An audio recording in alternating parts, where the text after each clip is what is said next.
కథా కాలక్షేపం నుంచి మీకు మరో మంచి కథనాన్ని అందజేస్తున్నాం. వాడి కొమ్ములు. రచన పి. సరళాదేవి. గోపాలం ఇంత వాడవుతాడని నేను కలలో కూడా అనుకోలేదు. పుట్టి బుద్ధెరిగిన ఈ 25 ఏళ్ల జీవితంలోనూ గోపాలం ఏనాడు తల్లి తండ్రి మాటకు ఎదురాడలేదు. భూమి మీద పడ్డ మరుక్షణం ఏడవడం కూడా చేత కాలేదు వాడికి. తలకిందులు చేసి మంత్రసాని పిర్రల మీద కొడితే గాని. పెరుగుతున్న రోజుల్లో అమ్మ వాడు కొట్టాడే అని ఏడవడం తప్ప నాకిది కావాలి అని ఒక్కనాడు ఏడవలేదు. హైస్కూల్ చదువు అయిపోయాక ఏం చదువుతావురా అని తండ్రి అడిగితే నువ్వేది చదవమంటే అదే చదువుతాను అన్నాడట. దాంతో ఆ తండ్రి సీతారామయ్య కొండంత పొంగిపోయి నా కొడుకు శ్రీరామచంద్రమూర్తి అవతారమే అని అనుకుంటూ నా దగ్గరకు పరిగెత్తుకొచ్చాడు. ఏం చెయ్యమంటావురా సుబ్బారావు అంటూ. ఇద్దరం కలిసి వారం రోజుల పాటు దీర్ఘంగా ఆలోచించాం. ఉన్న ఒక్క కొడుకును దూరాభారం పంపడం కన్నా ఉన్న ఊళ్ళోనే కన్నలోగిళ్ళలోనే ఉంచడం మంచిదని నిశ్చయించాం. మా అభిష్టానుసారం ఇక్కడే BA పూర్తి చేసి BEd కూడా అయిందనిపించాడు. ఉన్న ఊళ్ళోనే ఉద్యోగం దొరకడంతో సీతారామయ్య దంపతుల ఆనందానికి అంతులేదు. ఇంత బుద్ధిమంతుడైన గోపాలాన్ని చూస్తున్న కొద్దీ నాకే ఒక కూతురుంటేనా అనిపించేది. ఈ 25 ఏళ్ల వాడి జీవితంలో తలెత్తి ఏనాడు ఒకళ్లతో పోట్లాడలేదు. పెద్దల పట్ల వాడి వినయ విధేయతలు, పిన్నల పట్ల వాడి ఆదరాభిమానాలు అనుభవించవలసిందే గాని మాటలతో చెప్పలేం. వాడు తండ్రిని ఎలా గౌరవిస్తున్నాడో ఏ సంబంధం లేని నన్ను కూడా మామయ్య అంటూ అలాగే గౌరవించేవాడు. ఇటువంటి వాడిని చూసుకొని ఏ తల్లి తండ్రి మాత్రం సంబరపడరు. ఇంకా మిగిలిందేమిటి? పెళ్ళి. ఏ వయసు ముచ్చట ఆ వయసుదే కాబట్టి వయసు ముదరక ముందే ఆ శుభకార్యం కూడా జరిపించేసి వాళ్ళ ముద్దు ముచ్చట కళ్ళారా చూసి ఆనందించాలనిపించింది సీతారామయ్య దంపతులకు. బుద్ధి పుట్టడమేమిటి? పిలిచి వాడిని అడిగారు. ఏమిరా పెళ్లి చేసుకుంటావురా అని. మీ ఇష్టం నాన్న అని అంటున్న గోపాలాన్ని పునికి పుచ్చుకొని నా కొడుకే అని సంబరపడింది తల్లి రామలక్ష్మమ్మ. సంబంధాలు వెతికే బాధ్యత నా మీద వేశారు. కట్నం 5,000, అత్తగారి లాంఛనాలు, వెండి పళ్ళెము, వెండి చెంబు, పట్టుబట్టలు వగేరా వగేరా అన్నీ చెప్పారు. నేను ఇంకా ఈ పనికి శ్రీకారం చుట్టనైనా లేదు. ఎక్కడో ఎప్పుడో తెలిసిన వాళ్ళు వచ్చి వాళ్ళ ఊళ్ళోని సంబంధం సంగతి చెప్పారు. వాడితో పాటు నేను వెళ్ళి కనుక్కున్నాను. పిల్ల మెట్రిక్ చేస్తున్నది. పేరు కనకదుర్గ. కట్నం 5,000 ఇవ్వటానికి ఒప్పుకున్నారు.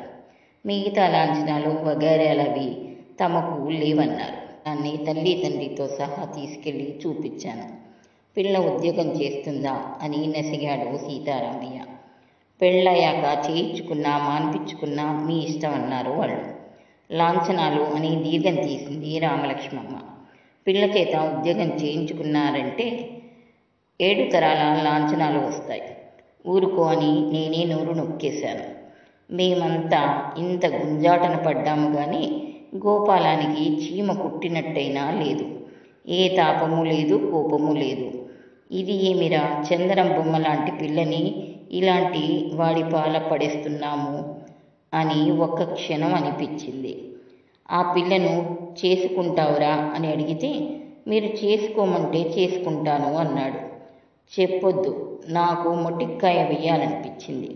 రేపొద్దున పెళ్ళయ్యాక కూడా తండ్రిని అడిగి గాని కాపురం చేసేటట్టు లేడు. అలాంటి వాడు ఈనాడు తల్లి తండ్రిని కాదని వేరే కాపురం పెట్టాడంటే నా ఆశ్చర్యం కాదు మరి. పెళ్లి పీటల మీద నిమ్మకు నీరెత్తినట్టు కూర్చున్న గోపాలం 3 నెలలు తిరిగేసరికి వీరోచిత సాహస కార్యాలు చేస్తున్నాడంటే నాకు విచిత్రం కాదా మరి. నేను యాత్రలకెళ్ళి వచ్చేసరికి ఇంత రాద్ధాంతం జరిగిందంటే నాకు నమ్మశక్యం కాలేదు. సీతారామయ్యను కలుసుకుని నేను విన్న దాంట్లో నిజమెంతో తెలుసుకుంటే గాని మనస్థిమితం చిక్కేటట్లు లేదు. నేను వెళ్ళేసరికి సీతారామయ్య పేపర్ చూస్తూ రామలక్ష్మమ్మ బియ్యం చేటలో పోసుకొని బాగు చేస్తూ కూర్చున్నారు. నన్ను వీధి గుమ్మంలోనే చూసి ఆప్యాయంగా పలకరించే వాళ్ళిద్దరూ రమ్మని గాని కూర్చోమని గాని అనకుండా వాళ్ల పనుల్లో పడి మొగాలు చాటు చేసుకున్నారు. తప్పేదే ఉంది, వెళ్ళి సీతారామయ్య పక్కన చతికిలబడి ఎలా మొదలు పెట్టను భగవంతుడా అని దిక్కులు చూడసాగాను. వీడు మరింత పేపర్లో మొగం దాచుకున్నాడు. వీడితో లాభం లేదని రామలక్ష్మమ్మ పక్కకు తిరిగి చెల్లెమ్మ రామలక్ష్మమ్మ అన్నాను. అంతే, ఉప్పుటేరు పొంగింది. అన్నయ్య అంటూ బావురుమంది. నాకు కడుపు తరుక్కుపోయింది. ఈ ముసలి కాలంలో తల్లిని తండ్రిని ఇంత బాధ పెడుతుందన్న గోపాలాన్ని చంపినా పాపం లేదనిపించింది. ఊరుకో అమ్మ, వయసొచ్చిన బిడ్డ, రెక్కొచ్చిన పిట్ట, మనకు కారణకు ఏం చేస్తామన్నాను. సిగ్గులేదు నోరెత్తడానికి, మహా గొప్ప సంబంధం తెచ్చింది చాలక అన్నాడు సీతారామయ్య. అప్పటికి మొగానున్న పేపరు తొలగించి లేక ఒక్క మొగ నలుసు కంటికి రెప్పలాగా పెంచుకున్నాను. పెళ్లి చేసి చిలక గోరింకల్లా కొడుకు కోడలు తిరుగుతుంటే కళ్ళారా చూద్దాం అనుకున్నాను. నిన్ను నమ్మినందుకు మా మంచి శాస్తి చేశావన్నయ్య అంది రామలక్ష్మమ్మ. వాళ్ళన్నన్ని అననిచ్చి ఆవేశం తగ్గాక మెల్లగా అన్నాను, అయిపోయాయా అని. ఏమిటి, నీకు అంత వేలాకోలంగా ఉందా? అయితే నీ ప్రోత్సాహమే వాడికి అండై ఉండాలి అన్నాడు సీతారామయ్య మళ్ళీ రెచ్చిపోతూ. రామరామ, ఎంత మాటన్నావురా, నా చిన్ననాటి స్నేహితుడివి. నీ కొడుకుని నీ మీద కూసి గొల్పుతానా? ఇలా బండి దిగానో లేదో రకరకాల వార్తలు. ఏమిటా ఇది అని బాధపడుతూ తెలుసుకుందామని వస్తే మీరేమో దండకం మొదలుపెట్టారు అంటూ ఎంతో నొచ్చుకున్నాను.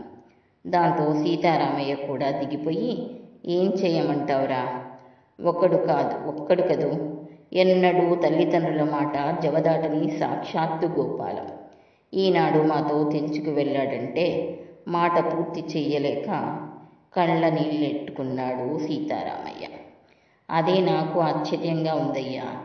వాడికింత చావా ఎలా వచ్చిందంటావు? ఎలా వచ్చిందేంటన్నయ్య, పక్కనే కోడలి పిల్ల ఉందిగా. తనుగా అంటే అత్తా కోడలు అంటారని వాడిని మా మిందికి రెచ్చగొట్టింది.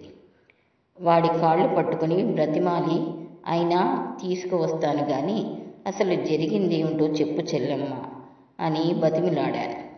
ప్రత్యేకంగా కొత్తగా జరిగిందేమీ లేదన్నయ్య. లోకంలో జరుగుతున్న మామూలు తంతంగమే. పెళ్ళాం బెల్లం తల్లి విషమైంది. నీకు మిగిలాయి కాబోలు, వెళ్ళాలనుకుంటే వెళ్ళు. వీళ్ల ధోరణంతా చూడగా అసలు సంగతేమీ లేనట్టుగా అనిపించింది. ఫలానా అని చెప్పుకుంటే నలుగురు అవునన్నట్టు అంగీకరించేది కూడా కాదనిపించింది. మరి ఏమిటి? పెళ్ళైన మర్నాడు వధువరుల్ని ఇక్కడికే తీసుకొచ్చేశాం. మిగిలిన ఆ శుభకార్యం ఇక్కడే పూర్తి చేసేశాం. అదిగో అప్పటి నుంచే గోపాలం మారిపోయాడంటుంది రామలక్ష్మమ్మ. ఆ వేళ పొద్దున్నే లేస్తూనే, అమ్మ ఇడ్లీలోకి కొబ్బరి పచ్చడి వద్దు, సాంబారు చేయించవే అన్నాడట. అయ్యో బిడ్డ ఎన్నడూ ఫలానది కావాలని అడగనివాడు అడిగాడే అని మురిసిపోయిందట. అప్పటి నుంచే అన్నిట్లోనూ రుచులు పెరిగిపోయాయట. పాపం రామలక్ష్మమ్మకైనా ఒక్కతే కోడలు. ఆలిచ్చినా పాలిచ్చినా ఆ కోడలే. ఏదో అత్తగారి కదా అన్న చెనువు కొద్దీ 2 మాటలు అన్నాను. కోడలు పడుతుంది, దానికే వాడింత రాద్ధాంతం చెయ్యాలా? పెద్ద వయసు, వాతం నొప్పులు మనిష. అర్ధరాత్రి వరకు షికార్లు తిరిగి వస్తే కంచాలు చెంబులు పెట్టుకొని ఎదురు చూస్తూ ఎంతకని కూర్చుంటుంది? అప్పటికీ నోరెత్తకుండా రారా బాబు అన్నం వడ్డిస్తాను అనేదట తిరిగి వచ్చిన వాళ్లతో. ఇప్పటి వరకు నిన్నెవడు ఉండమన్నాడు? తినేసి పండుకోవే అంటే వినవేం? నువ్వేమీ వడ్డించనక్కర్లేదు పో అని కసిరేవాడట. అక్కడకు కోడలు ఊరుకోండి, పెద్దవారిని పట్టుకుని అలా కసురుతారేమిటి, వెళ్ళి కాళ్ళు కడుక్కొని రండి అనేదట. ఆవిడేమో పెద్దది, నువ్వేమో చిన్నదానివి, మధ్య నేనే నడిమి, అందరూ నాకు చెప్పేవాళ్లే అంటూ దాని నెత్తి మీద ఒక మొటిక్కాయ వేసేవాడట. ఈ తంతంగం చూసి ఓ రోజు ఉండబట్టలేక అనేసిందంట, కోడలు వచ్చిన వేళ గుడ్డొచ్చు వచ్చిన వేళ అన్నారు. ఈనాడు తల్లి నీకు విషం అయిపోయిందా నాయన అని అంతెత్తుకు ఎగిరిపోయి, ఇదిగో అమ్మ, ఏమన్నా అనాలనుకుంటే నన్నను, దాన్నేమన్నా అన్నావంటే మంచి మాట కాదు, జాగ్రత్త అని బెదిరించాడట. అంతే, ఈవిడకు మండింది.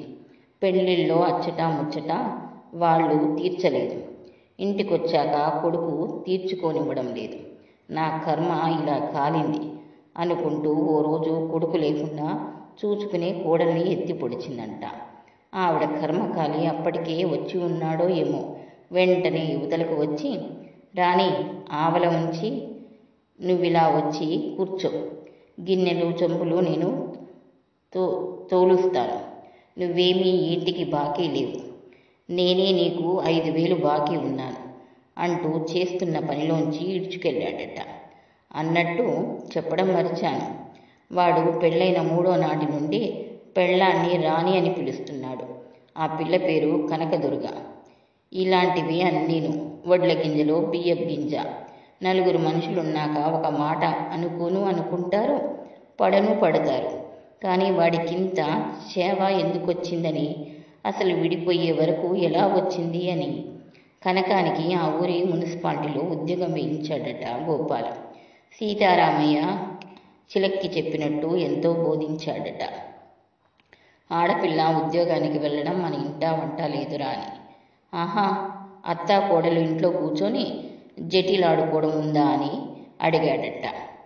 చిన్నంతరం పెద్దంతరం లేదు, నోటికి ఎంత మాట వస్తే అంత అనేయడం నేర్చుకున్నాడు అని వాపోయాడు సీతారామయ్య. అమ్మాయిని లేదు, బొమ్మాయిని లేదు అంటూ పెళ్ళాం పక్క చూసి కన్ను గీటాడట.